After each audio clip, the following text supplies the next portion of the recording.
This is Find Your Dream Job, the podcast that helps you get hired, have the career you want, and make a difference in life. I'm your host, Mac Pritchard. I'm also the founder of Mac's List. It's a job board in the Pacific Northwest that helps you find a fulfilling career. Every Wednesday, I talk to a different expert about the tools you need to get the work you want. Employers hire problem solvers. But in applications and interviews, most candidates highlight past duties, not results. Ashlie Journet is here to discuss why you need to track and talk about your wins. She's a recruiter and HR professional and runs the Candidate Advocate Resume Writing Services. Ashlie joins us from Charlotte, North Carolina. Well, let's get right into it, Ashlie. What stops people from talking about their wins when they're looking for work? You know, Mac, I believe that people, they see their accomplishments, just as their day-to-day responsibilities at work. So when we're doing our job day to day, we're making an impact. We don't really think of the impact we're making. We're just sitting saying, we're just doing our job. So when it comes time to write that resume, a lot of people, they sit and they're like, man, I don't have any achievements. I can't think of any accomplishments. And this is something I experience with early career to executive level clients. And I'm like, no, let's sit down, write your responsibilities down. Now let's go and think of the impact that you made. If you save that company money, if you save them time, if you finished a project ahead of schedule, those are the things that you need to start thinking about writing your impact out. But again, myself, I struggle with that at times because we're just doing our day-to-day job and we don't think, much more of it during that time. You mentioned that this can be a challenge for people no matter what the stage of their career. Absolutely. Do you see a gender difference, though, Ashlie, between men and women? Is it harder for women professionals to talk about what they've accomplished? Wow. I never thought about that until you just brought that up. So I will say I would say majority of my clients are females. I have had quite a few males as well. But yes, when to be honest, transparent about that question, yes, I do. If I look back, it is more difficult for my female clients to think about their achievements. And my last few clients were director to executive level clients. And they struggle with their impact. And they're like, well, I just did this, this, and this. But I'm like, well, what's the impact? The company hasn't kept you for the last, 5 years or 10 years. You weren't promoted over and over again because you didn't make an impact. They would have gotten rid of you if you didn't make the impact. So that's where I really help them dig deep to recognize, those achievements and accomplishments. And sometimes that can be a difficult part of the a difficult part of the resume writing. That's because that takes time. That takes the most time in the process when I'm working with my clients.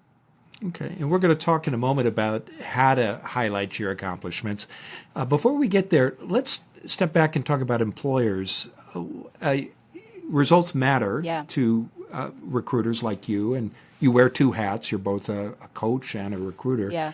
But why do results matter so much to employers when they're considering applications from different candidates? So as a recruiter, when I'm looking at a resume, right, before I start the recruiting process, I speak to my hiring managers. We do an intake call.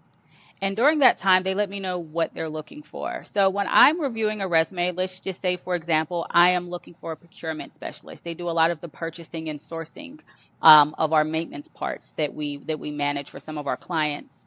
On those resumes, I am expecting to see how you initiated cost saving initiatives, right? Did you save the company money? Did you make them more money? Or did you save them time?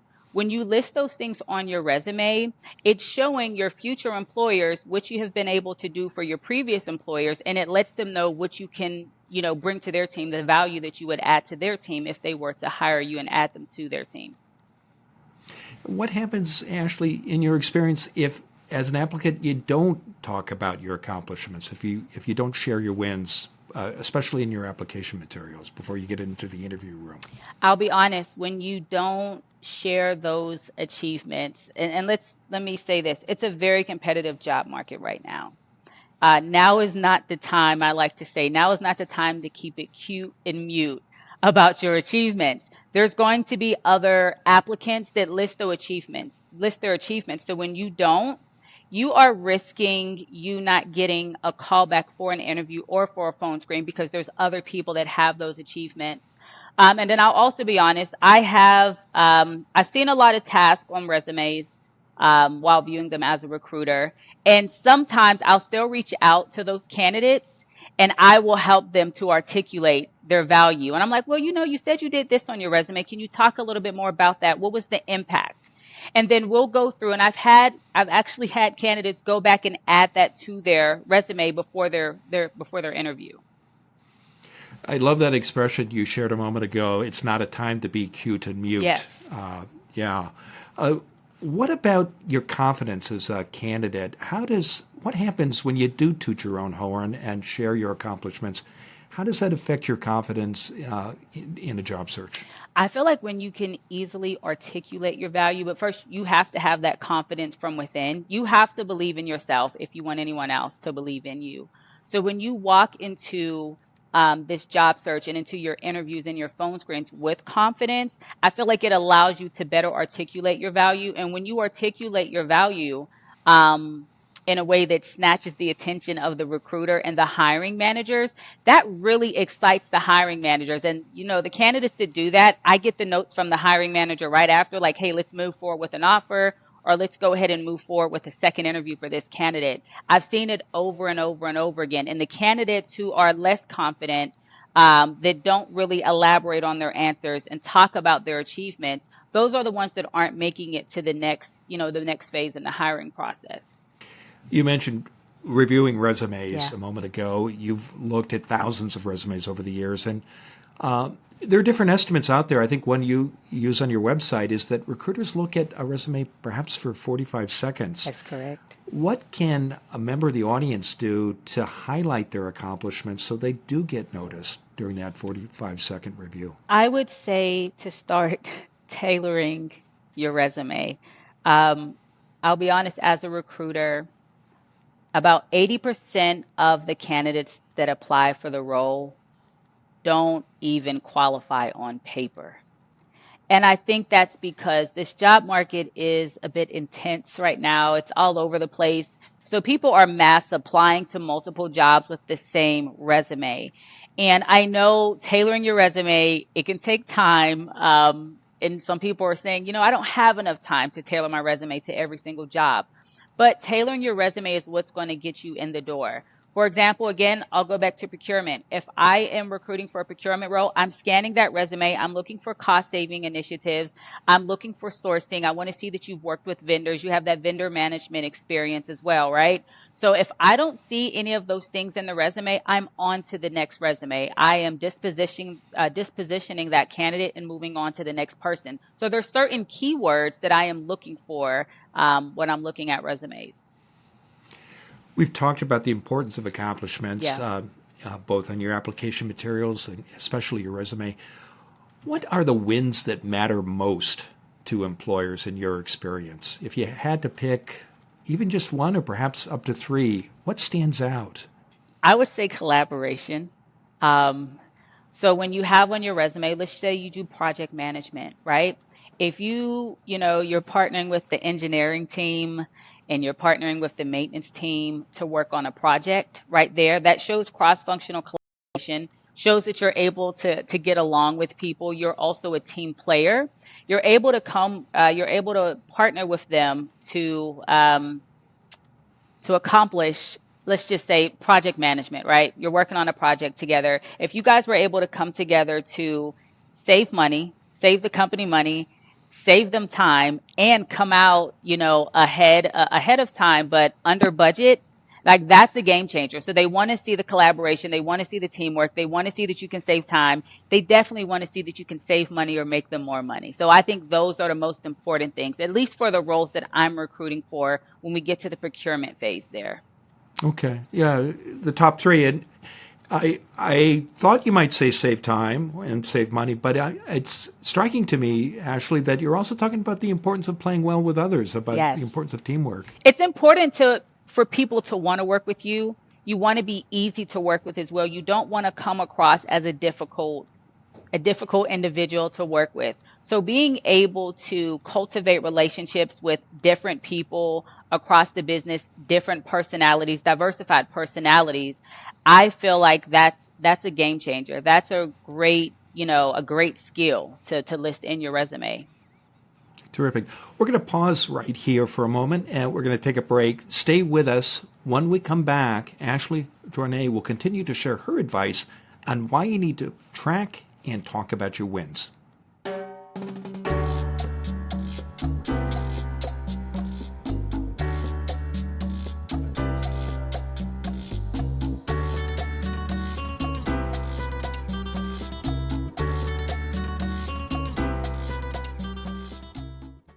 We're back in the Maxlist studio. I'm talking with Ashlie Journet. She's a recruiter and HR professional and runs the Candidate Advocate Resume Writing Services. Ashlie joins us from Charlotte, North Carolina. Now, Ashlie, before the break, we were talking about why you need to track and talk about your wins. Now let's talk about how to do it. You've got a number of tips that you share with your career coaching clients. Let's talk about the best way to track your wins. What is a system you recommend? I know you're a big fan of brag books. Tell us more about that. Brag books, how they work, and how they're going to help you. Absolutely. So I feel like everyone should have a brag book, and it doesn't literally have to be a book that you're writing in. I like to use OneNote on my computer. So whenever you have an achievement at work, I mean, in real time, start writing those achievements out because it makes it, if you don't write them down, it makes it difficult to add them to your resume. And it's extremely difficult to remember at the end of the year when it's time to do performance reviews. When it's time for employees to do those self-evaluations, they're thinking, oh my gosh, what did I do over the year? What was my impact? And you want to be able to keep track of that throughout the year. And keeping track does not only help with your resume, it doesn't only help with performance reviews, it also helps you build your confidence as well. Because, sometimes during the job search, you may think that, oh, I'm not worthy or I'm not qualified for a job, or maybe my skills aren't as good as what I think they are or what I thought they were. But if you go back to that brag book, if you start keeping track of things, you'll be able to go back. Your confidence is going to be built and you're going to say, you know what? I am worthy. I am qualified for this job. My work is impeccable. Those are the top 3 reasons why you should have one. All right, and so that's why you should have it. Let's talk more about what you should put in your brag book. What have you seen work for your clients when they're getting ready for that annual review or preparing to start a job search? What kinds of information have they shared that have gone into their brag book, whatever form it might take? So I'll speak about one client actually. When I worked with her, this is probably about 2 years ago. She actually kept a brag book of all of her achievements and accomplishments, and she was actually promoted 4 times in 5 years. 4 times in 5 years at her employer. So she was actually in project management. So she kept track of those projects. So if she had a high visibility project that she was managing, she talked about the resource allocation. She talked about her working with multiple teams, again, that cross-functional collaboration.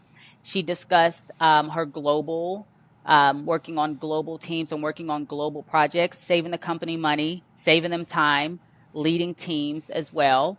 How she also was able to get some of her direct reports. She really coached and developed them for them to get promoted. So those are things that she kept writing down month by month. So when she eventually came to me, she had those notes written out. She also had her performance reviews, which were stellar, from it was her current employer at the time. And she went on to get a VP role after we wrote her resume. So think about those 3 things that you said in the first segment matter to employers, the 3 top wins: save time, save money, work well with others, look for examples.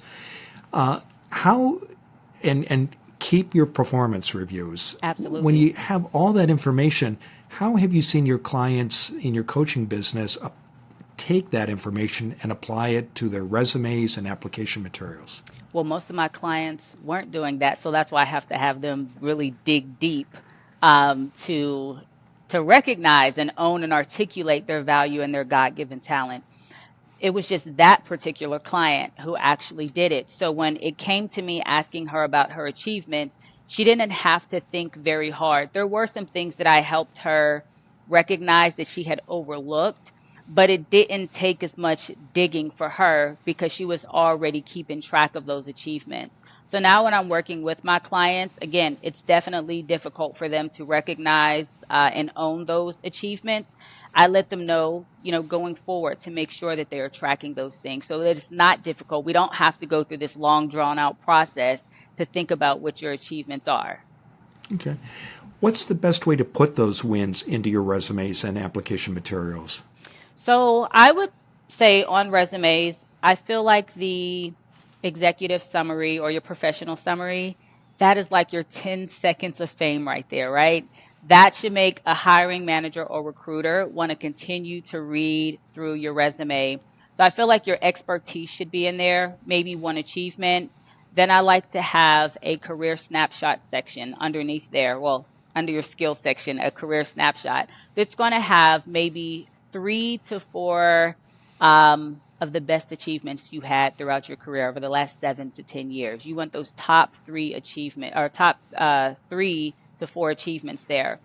Then when we get down to your experience section, I like to create a small summary, maybe 3 to 4 sentences max, of your responsibilities and overview of your scope of work, followed by, again, I say 2 to 5 bullets of achievements, but I don't repeat any achievements that are already in that career snapshot. What should you do when you're in the interview room, Ashlie? What have you seen work for your clients? What's the most effective way for them to talk about their wins that they've outlined in their application materials? One question I always tell people to ask, and I'll even, if I pivot from my clients to my candidates when I'm recruiting, at the end of my phone screens, I always tell candidates, they'll ask me, hey, Ashlie, are there any specific questions I should ask a manager?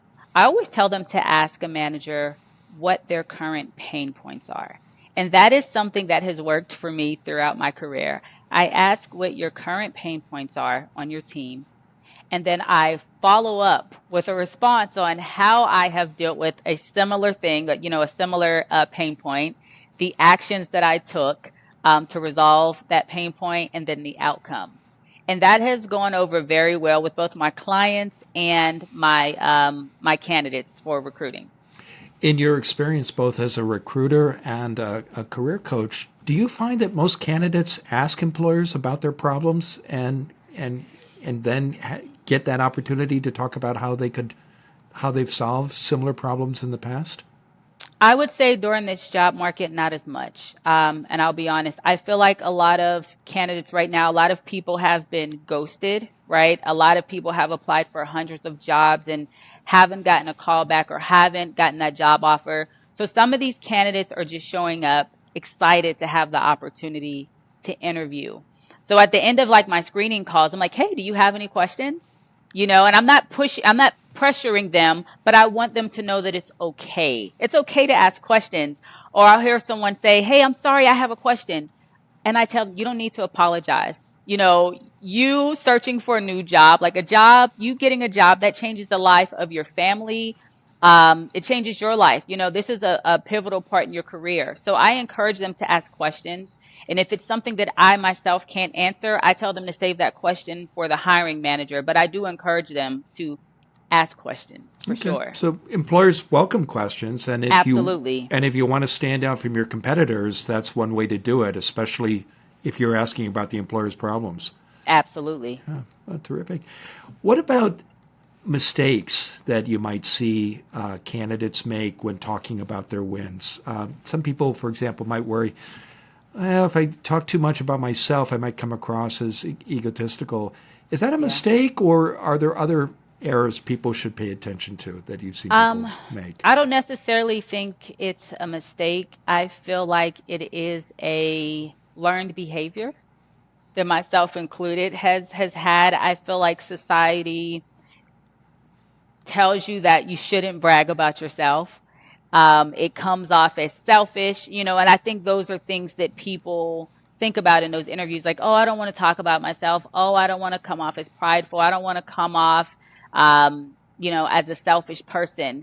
But I want people to realize that talking about those achievements during your resume is just letting it's further letting the hiring team know why they should add you to their team. It's letting them know how you will be able to impact their team by talking about those wins. If you're just talking about your task, that's not giving them the green light to want to hire you. It's actually giving them like a caution sign if you can't speak and articulate your achievements. We've talked about looking for work, but you've brought up Yeah. a number of times the importance of tooting your own horn Yeah. in your current job, particularly when it comes time for performance reviews. Absolutely. What happens? What's the cost, Ashlie, of assuming your manager already knows what you're doing? What have you seen happen to people who just think, oh, she or he is aware of that. I don't need to tell my boss I've done Yeah. that. That can cost you a promotion.